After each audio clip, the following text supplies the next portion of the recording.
So, isip overall commander sa inyong Philippine Army nagsakop, naglangkop sa partiyan ni sa Bukidnon, apil na dito sa Tibok, Davao Region. Akong gisiguro nga magpatambong aning kalihukan. Isip pagpasalamat sa inyong desisyon kung balik sa sabagan sa atong paggamhanan. Kani nagsignal sa pagputulong katapusan sa inyong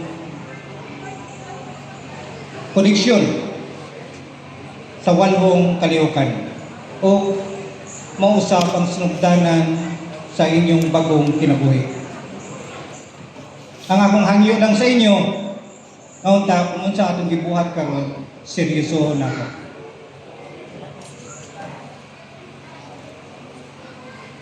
Sa kasayuran sa tanan, 1994 na anak ko doon sa inyo sa Bukidnon. Siguro kung kinsa itong nakasulod sa kalihukan, anong panahon na ambot na kay Dato Jimboy, na ako gasuroy-suroy diya sa kabukiran sa Quezon, San Fernando, Cabanglasan, ug Impasugo. Sa dugay nga panahon, dili ko nasa sa Bukidnon. Wa pay tarong nga kalsada nga nagsumpay sa Talaingod ug San Fernando.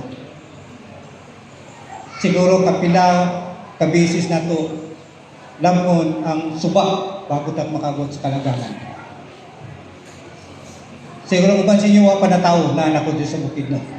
O dili sayon ang atong kahimtang sa una nga naikahadlok sa matag usa. Nga makakita ang membro sa tribo sa kasundaluhan mura nag milupad ng espiritu. Unta sa atong gibuhat karon may sinugdanan sa tanang kabaguhan. Suportahan nato ang tanang lakang sa atong pagamhanan. Paingon sa inyong pagbago sa inyong kinabuhi.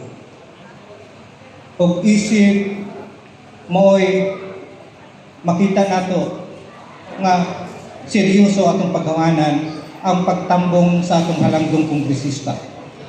Bisan sa kabisi no sa mga siyang trabaho gikan pa sa Manila, mitambong gid siya para ipakita na nga kini grabe ka seryoso atong pagamahanan nga tabangan kamo.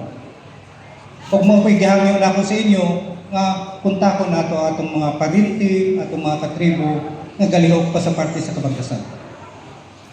Para diretso na atong tunhay nga pagpuyo sa atong probinsya sa Bukidnon.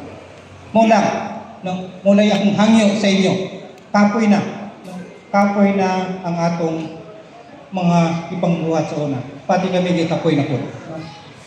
Halos kaedad na nako ang kalihukan sa komunista. Daghan ang mga kinabuhi ang nakalas. Tama na. Una-unaon na to ang pagbaon sa atong mga anak sa sunod nga henerasyon, sa atong mga apo.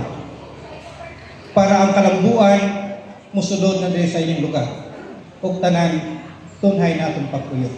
Ug sa makausap pa, daghan ding salamat sa inyo sa gipangunahan ni Dato Jimboy sa atong IPMAR, no? Sa iyang gihatag isip simbolo nga giputol na gid ninyo ang inyong koneksyon sa walhong kalihukan. Sa makausap pa sa atong tanan, may buntag ug dalaygon ng Dios.